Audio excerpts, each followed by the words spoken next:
Registry में आफत ही आफत, सरकार ने जोड़ दिए नए नियम। नमस्कार दोस्तों, आइए जानते हैं क्या है सरकार के नियम और कैसे हम हैं जो अपनी प्रॉपर्टी पे अपना मालिकाना हक बता सकते हैं और किसी भी प्रॉपर्टी को किस तरह से सरकार है वो छीन सकती है। जैसा कि हम जानते हैं हमारे फंडामेंटल राइट है वो 6 से पहले से अभिन्न होते थे, तो उसमें जो प्रॉपर्टी का राइट टू प्रॉपर्टी था, संपत्ति का अधिकार था, उसको जो सरकार ने संविधान संशोधन करके कानूनी अधिकार बना के 301 में सिचुएटेड कर दिया, वहाँ पे रख दिया।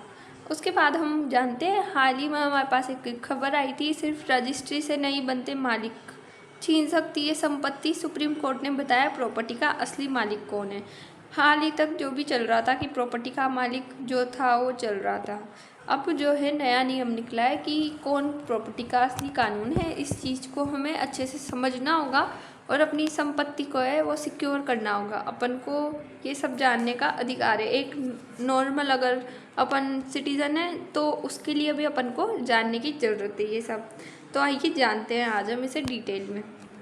चर्चा में क्यों है, तो सुप्रीम कोर्ट ने अपने हालिया फैसले में स्पष्ट किया है कि प्रॉपर्टी का रजिस्ट्रेशन केवल एक औपचारिक प्रक्रिया है, बता दें, और इसे अब आपको कानूनी रूप से मालिकाना हक नहीं मिल जाता। आपको पता है कि जो भी होता है औपचारिक रूप से ये रजिस्ट्रेशन होता है, ये सब औपचारिक प्रक्रिया है। और जो मालिकाना हक है उसके लिए अपन को और गाइडलाइंस जारी की गई है, उसके अंतर्गत उसके अकॉर्डिंग टू अपन को जो है मालिकाना हक अपना सुप्रीम कोर्ट में जो है बताना होगा। बता दें कि इसके लिए असली मालिकाना हक क्या हो सकता है। जब आपके पास साफ और स्पष्ट टाइटल डीड हो तो आप असली मालिक, आपकी प्रॉपर्टी के असली मालिक हो। जब प्रॉपर्टी से जुड़े सभी दस्तावेज सही तरीके से हस्तांतरित किए गए हों तब जो है अपन किसी भी प्रॉपर्टी के असली मालिक कहलाएंगे। वह संपत्ति सरकारी रिकॉर्ड में अपने नाम पर दर्ज हो चुकी हो, उस पर किसी भी तरह का कानूनी विवाद या किसी अन्य व्यक्ति का दावा न हो। हाल ही में हम जानते हैं कि बहुत सी ज़मीनों पर जो है केस लगे हुए रहते हैं, फिर भी उस पर 2 पर्टिकुलर पर्सन है। जैसे कि हम अदर इंटरनेशनल लेवल पे देखें, जैसे कि अभी हमने हाल ही में कल की खबर पड़ी थी कि सीरिया पर इजराइल ने हमला किया, तो सीरिया का जो एक पर्टिकुलर एरिया था, में भी वो एक खाड़ी वाला एरिया कुछ था, तो उस पर जो है इजराइल उसका हक बताता है और सीरिया उसकी पर्टिकुलर एरिया में आता है। तो उस तरीके की विवादित जो है किसी भी व्यक्ति की प्रॉपर्टी नहीं होनी चाहिए और कोई और व्यक्ति, जैसे इजराइल सीरिया की ज़मीन पे दावा करता है, वैसे जो किसी भी प्रॉपर्टी पे कोई व्यक्ति दावा ना करता हो कि ये मेरी है, तो ऐसी प्रॉपर्टी आपकी होगी। मतलब वो एकदम सुलझी हुई होनी चाहिए। उसके बाद रजिस्ट्री के आधार पर मालिकाना अधिकार मान लेना गलतफहमी हो सकती है। केवल रजिस्ट्री से ये नहीं तय हो जाता, एक पेपर से ये तय नहीं हो जाता कि आप इसके मालिक हो। खासकर जब किसी संपत्ति पर कानूनी परीक्षण किया जा रहा हो। कानूनी परीक्षण मतलब ज़मीन को नापा जा रहा हो, पटवारी के द्वारा नापते, जैसे उसकी जो है लेंथ वगैरह ये मापी जा रही हो, तो इसको जो है वैध घोषित नहीं किया जाएगा। उसके बाद क्या है टाइटल डीड, तो टाइटल डीड के बारे में हम डिटेल में जान लेते हैं। टाइटल डीड वह महत्वपूर्ण दस्तावेज होता है जो ये प्रमाणित करता है कि किसी भी प्रॉपर्टी का किसी भी प्रॉपर्टी के आप वास्तविक और कानूनी हकदार है, उसके जो है असली मालिक आप है। ये इस चीज़ को जो है पूर्णतः मतलब कंफर्म करती है इसे। क्या है टाइटल डीड की वैधता, तो टाइटल डीड है तो इसकी वैधता क्या होनी चाहिए, इसकी गाइडलाइंस क्या है, तो जब प्रॉपर्टी पुराने मालिक से नए खरीदार को विविध रूप से बेची गई हो। जब कोई भी ए पर्सन है वो बी को बेच रहा है तो उस लेन देन से जुड़े जो सारे भी डॉक्यूमेंट्स वगैरह है वो जो सीरीज़ वाइज तरीके से उपलब्ध होने चाहिए। यूँ नहीं कि कोई ना कोई सा एक डॉक्यूमेंट है वो गुम गया, तो ऐसा नहीं चलेगा आपकी बार। प्रॉपर्टी से संबंधित सभी रजिस्ट्रेशन कानूनी रूप से सही और वैध होने चाहिए। ये जो है मतलब लीगली भी ना वैलिड होने चाहिए और कानूनी रूप से जो है सही होने चाहिए, मतलब ऐसे मिस्टेक्स वगैरह नहीं होनी चाहिए इसमें। सरकारी रिकॉर्डों में भी समय समय पर दाखिल खारिज की प्रक्रिया पूरी की गई हो। जैसे कि हम पटवारी के पास जाते हैं, किसी भी ज़मीन को रजिस्ट्रेशन कराना होता है तो अपने एरिया में जो भी पटवारी हो या फिर पंचायत हो उस सब में हम ये रिकॉर्ड दर्ज कराते हैं, तो इन सब की प्रक्रिया होनी चाहिए। उसके बाद टाइटल डीड की पारदर्शिता और संपूर्णता ही ये सुनिश्चित करती है कि संपत्ति पे आपका दावा मजबूर और वैध है।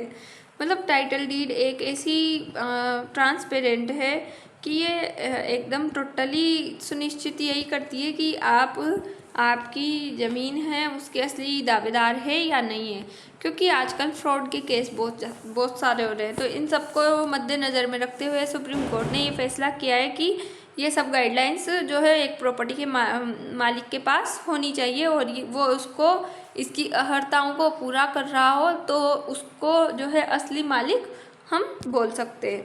टाइटल डीड असली आधार पर सुप्रीम कोर्ट के अनुसार क्या है? तो सुप्रीम कोर्ट के अनुसार टाइटल डीड का वास्तविक मतलब है प्रॉपर्टी का रजिस्ट्रेशन केवल एक औपचारिक प्रक्रिया है।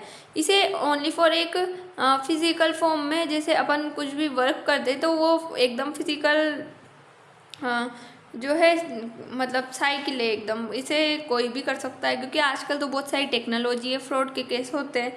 तो ये औपचारिक प्रक्रिया बताई गई है एकदम, जैसे कि ऑफिशियल। हाँ, तो उस संपत्ति की पूरी इतिहास यानी चेन ऑफ ओनरशिप पूरी और पारदर्शी होनी चाहिए।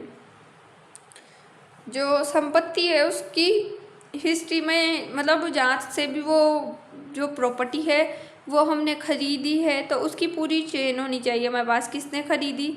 कोई ग्रैंड पेरेंट्स है उनने खरीदी, उनके बाद किसके नाम पे हुई और उसके नाम पे हुई तो क्यों हुई, मतलब इन सब की पूरी डिटेल होनी चाहिए। ये एकदम ट्रांसपेरेंट होनी चाहिए, सारी जो है चेन की तरह एकदम सिचुएटेड होनी चाहिए कि किस टाइम पे ये हुआ और सीरीज वाइज होनी चाहिए।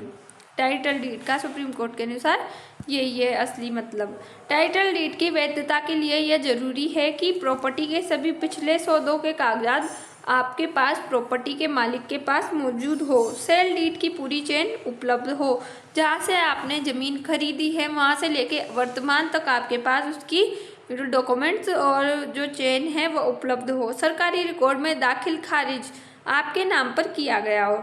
सरकारी रिकॉर्ड में जो भी दाखिल खारिज आपने जब भी ज़मीन को जो है कहीं पे उसको बढ़ाने की कोशिश करी हो तो उसका, और सब कुछ जितने भी बिल वगैरह है वो आपके पास डिटेल में सरकारी गवर्नमेंट रिकॉर्ड में दर्ज होने चाहिए। बिजली पानी के बिल और प्रॉपर्टी टैक्स की रसीदें भी आपके नाम पर होनी चाहिए।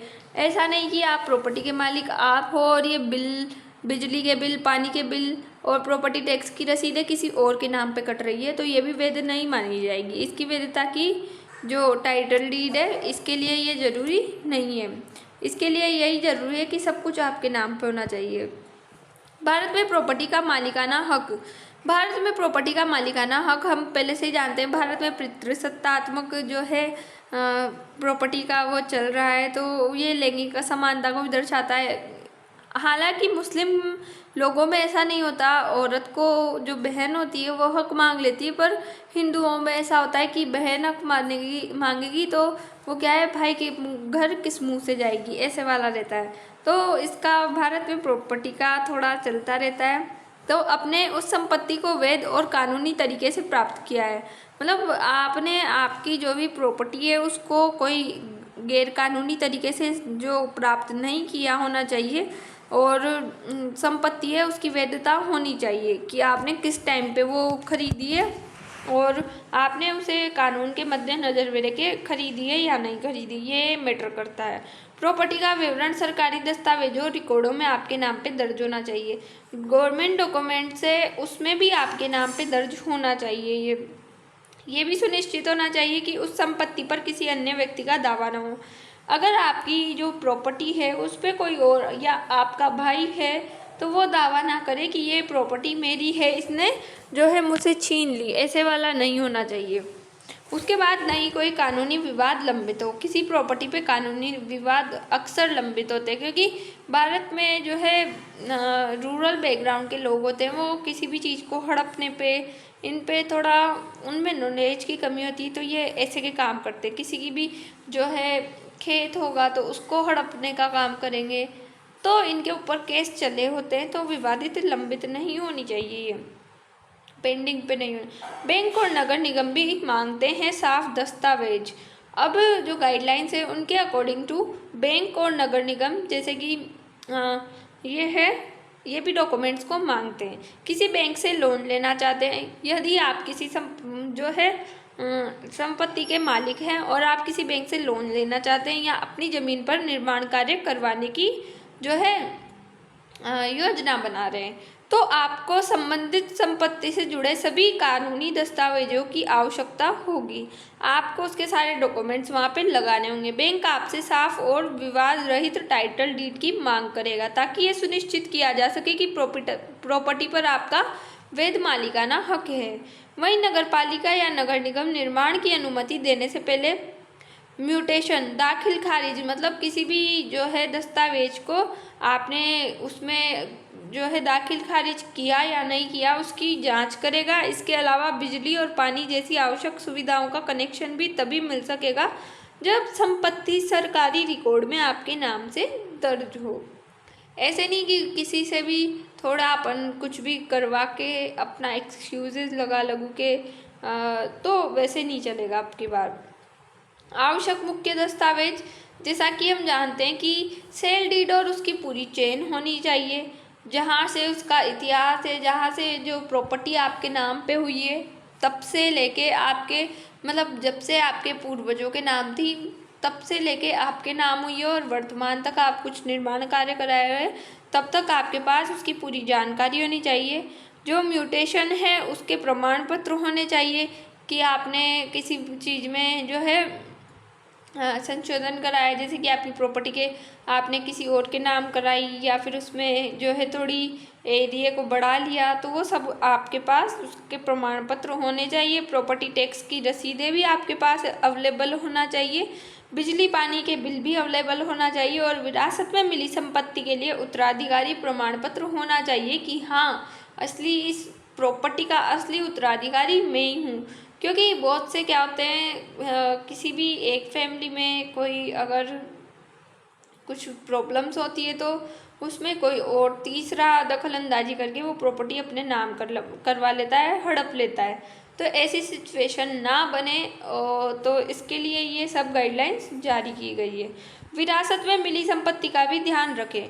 अगर कोई संपत्ति आपको विरासत में मिली तो आप उसके हकदार तभी बनेंगे जब आपके पास उसके कानूनी उत्तराधिकारी प्रमाण पत्र है। ऐसे ही नहीं कि कहीं भी उठ के आगे टाटा, जैसे टाटा जो रतन टाटा एक्सपायर हुए थे तो उनके कोई बेटा नहीं है तो कोई भी उठ के आ गया कि हाँ मैं इसका असली उत्तराधिकारी हूँ, तो ऐसा नहीं होगा।